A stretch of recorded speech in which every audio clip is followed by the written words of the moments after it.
Hello, and welcome back. We're here with the train today.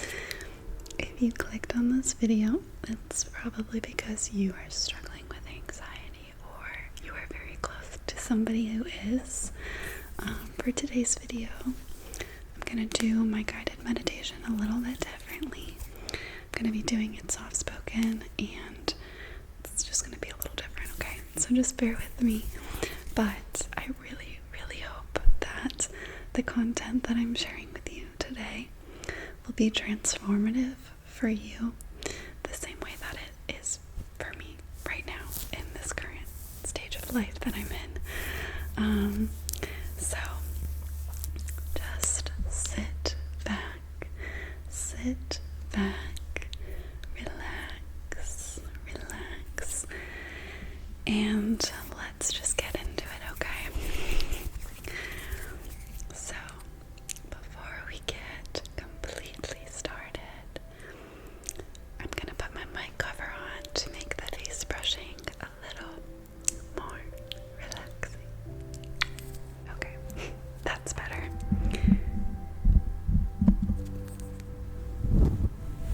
Actually, this is how we do that. Okay, so find yourself a nice, cozy place to rest and join me on this mental health journey for today. Now, one of the reasons why this channel is so centered around mental health is just related to one of my own initiatives that I want to share. I love exercising physically. I love to exercise physically, and I make it a point to do it every day. But I realized that I wasn't giving the same level of attention, time, and energy to my mental health, which is just as important as your physical health, right? So, thank you for joining me today, and thank you for prioritizing your mental health. That tells me that you are somebody who is taking care of yourself in whatever way that is, whether it's simply relaxing or whether it's by practicing guided meditation to quiet your mind and become more pensive. So sit back, relax, lie down, or just sit. Get yourself a nice cozy blanket, a little bit of water or tea, hot cocoa, and just wind down. Now, I want to try a breathing technique with you. What is it called? The 4-7? 4-8-7? I think it's 4-8-7, but we're going to try it, okay? So 4-8-7 means we're going to breathe in for 4, we're going to breathe out for 8, and we're going to hold for 7, okay? So breathe in, 2, 3, 4, out, 2, 3, 4, 5, 6, 7, 8, hold, 2, 3, 4, 5, 6, 7, in, 2, 3, 4, out, 2, 3, 4, 5, 6, 7, 8, hold, 2, 3, 4, 5, 6, 7, in, 2, 3, 4, out, 2, 3, 7, 8, hold, 2, 3, 4, 5, 6, 7, in, out,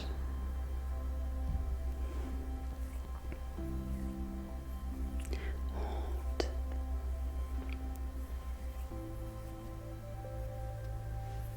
okay, you can keep repeating that just to calm down the parasympathetic nervous system. I forget which is which, and I should probably know that at this point after the many breathing exercises and meditations that I've done. So today we are focusing on anxiety, which is something that impacts every single one of us. And one of the things that I want to get across today is that our anxiety gives us more anxiety, right?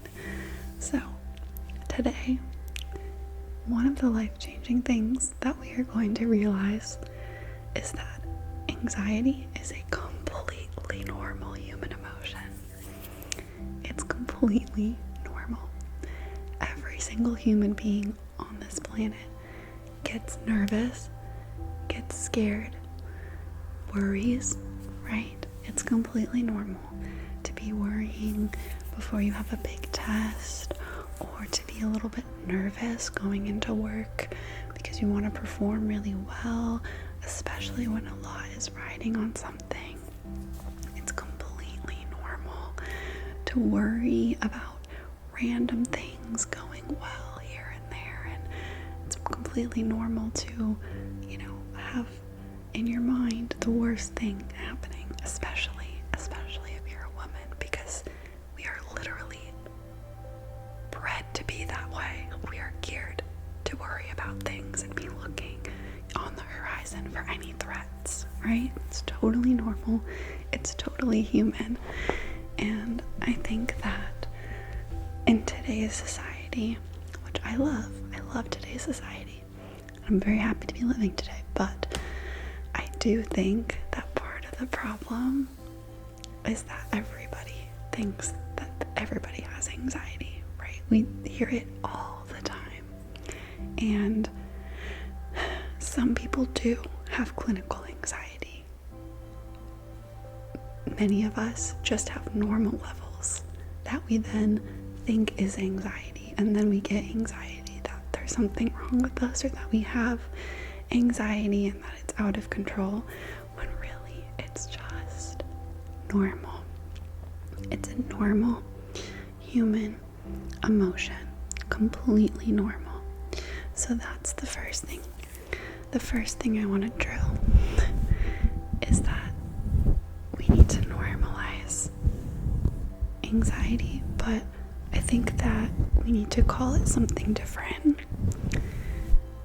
because for whatever reason in our minds we have such a negative connotation with anxiety. So call it what you want, call it worry, call it fear, call it nervousness.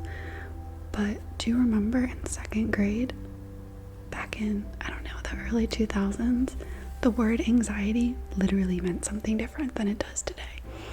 So I think maybe today, in 2025, we need to just call it fear or nervousness or worry when it's not clinical anxiety. When it is clinical anxiety, that's a different story. But right now I'm just talking about things that are normal, that our minds blow out of proportion because our minds get into that negative feedback loop, right? So that's number 1. Number 2, and I'm really excited about this, is that I want to take you through a 4-step approach to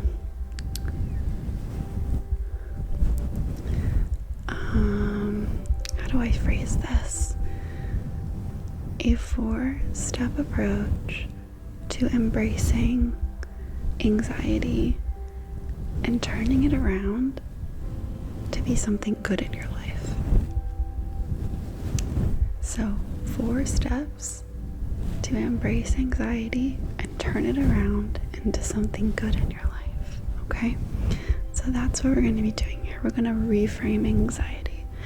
And I gotta give all the credit here to Dr. David Rosmarin, who is a Harvard psychologist and a world-renowned expert on anxiety, as he has dealt with it himself. And I also want to give credit to the Mel Robbins podcast, because this is where I'm getting this content from, and I think that it truly is life-changing. Okay, so bear with me, and this is information that will be useful to you if you are somebody who is dealing with anxiety, whether it's the type that I just mentioned or whether it is clinical anxiety, but with a caveat that if it is clinical anxiety, additional help will be needed through therapy, psychiatry, and potentially medication. Okay, and I can't opine on that because I'm not any of those things. But this can still help if you have clinical anxiety, and it can also help if you don't, but you are an anxious person and you feel like you are experiencing anxiety. Okay, so 4 steps, right? So step one is going to be that we will acknowledge this anxiety, this worry, this fear, this tension, this stress, this point of whatever it is. We're going to acknowledge it, right? So when your chest tightens or your heart rate speeds up or your hands get all clammy, or you feel like you can't, breathe or speak, we're just going to acknowledge that it's there. We're not going to run away from it.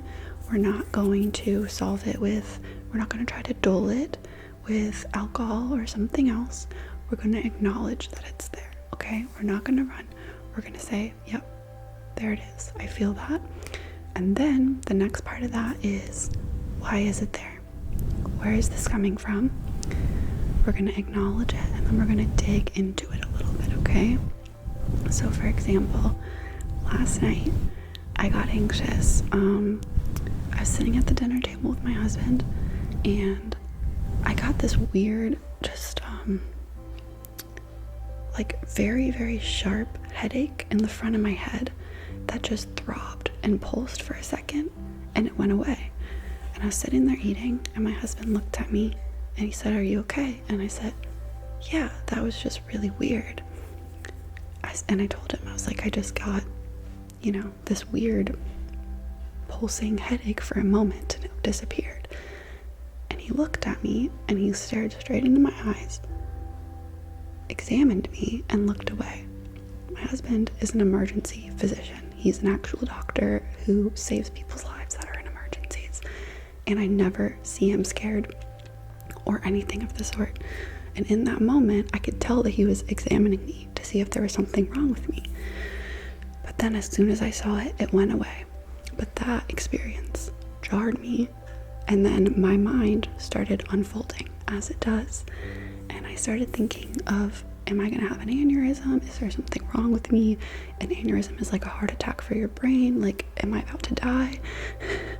Just circles and circles and circles, right?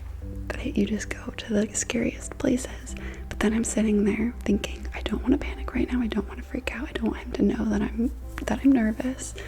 And he asked me again if I was okay, and I said yeah. And I just couldn't stop thinking about it. I took a shower, I tried to calm myself down, and then as I'm taking my shower, I'm thinking, why am I scared?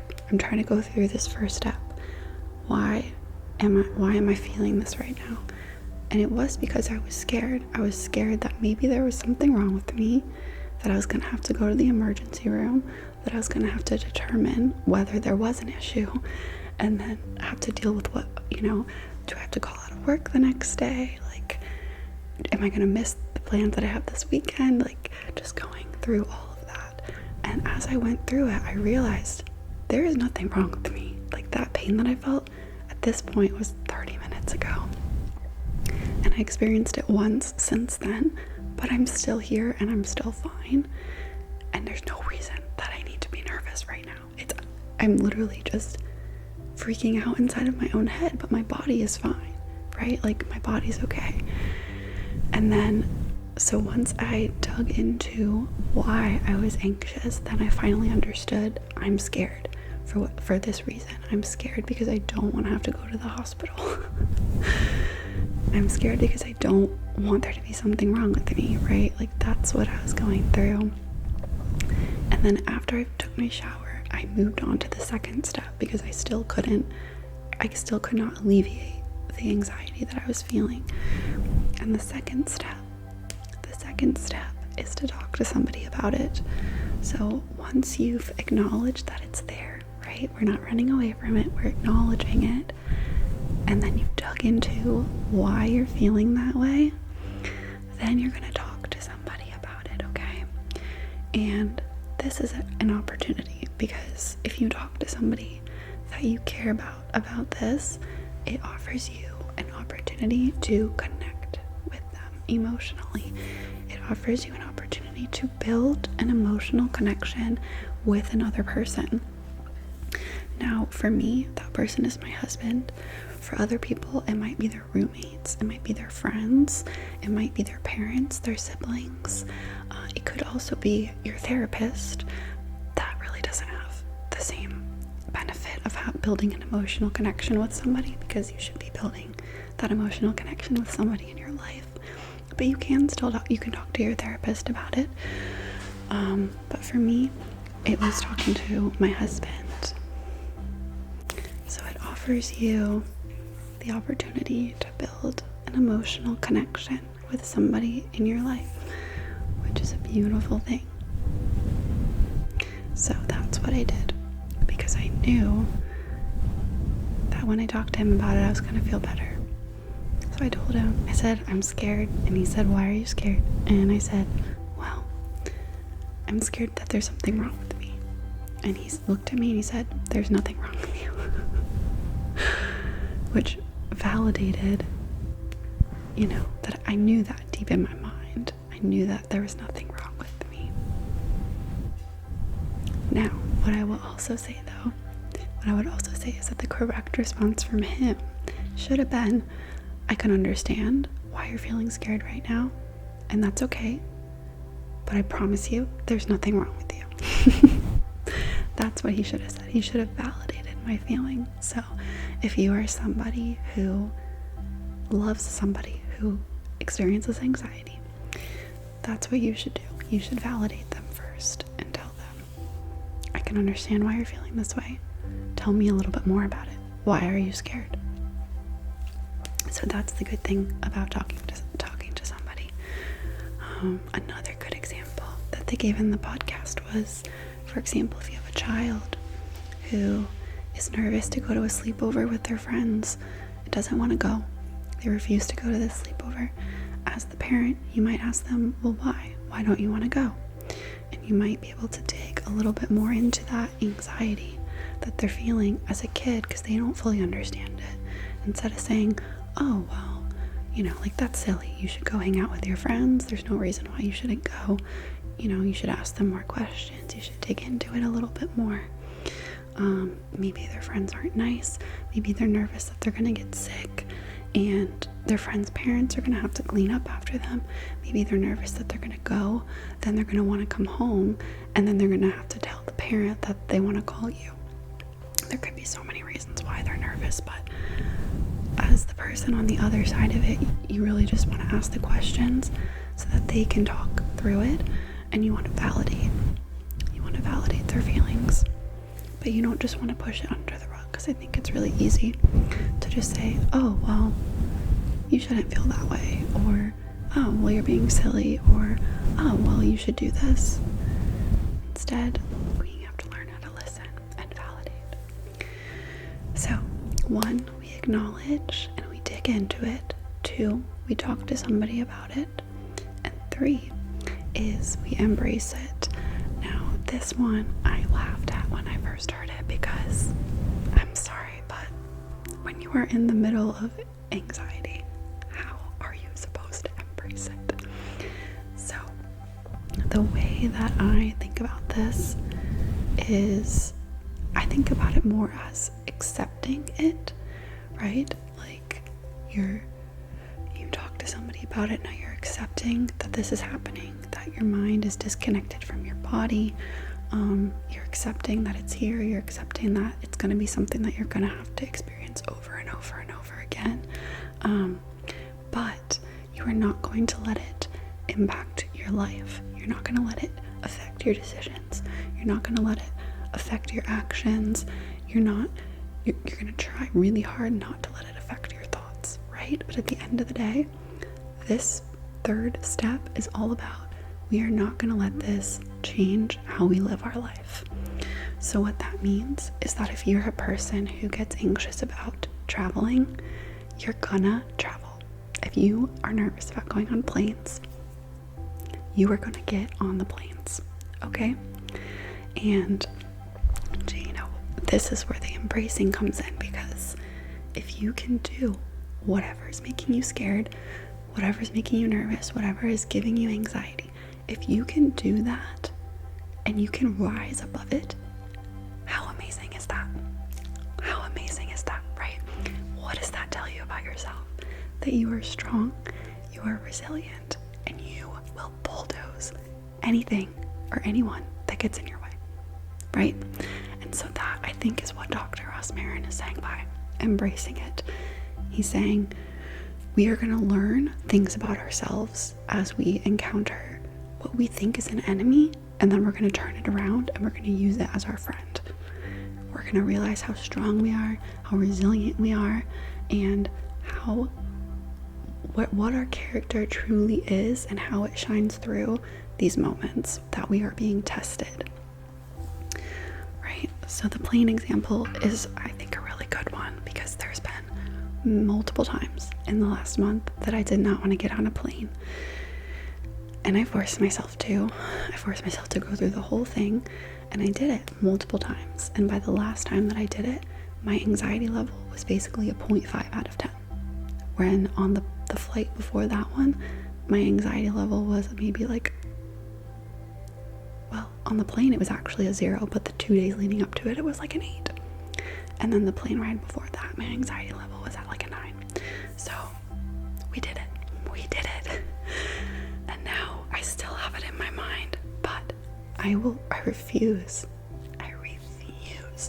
to let whatever this is impact how I live my life. I'm gonna go see my friends. I'm gonna go on vacations. Nothing is gonna change that. Absolutely nothing. So that's number 3. We're going to accept it, or we're going to embrace it, okay? We're gonna still live our lives to the fullest, to the absolute max, and we are not gonna let anything get in our way. Now, if you do actually have clinical anxiety, meaning that you cannot live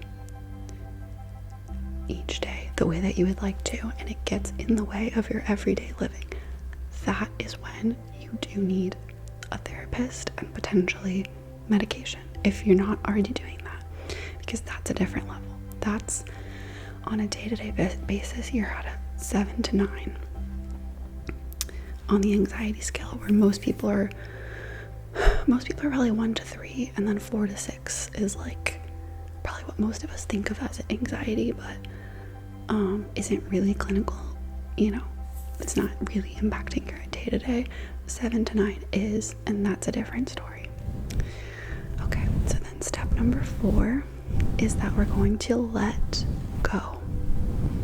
So one of the most important things in life is recognizing what you have control over and what you do not. So I'm sure many of you have heard, oh my gosh, I wish I had this quote right in front of me, but it's basically I accept the things that I cannot change. I acknowledge the things that are I know the things I can change. I know the things I can't change. I know the difference between them, and I accept the things that I cannot change.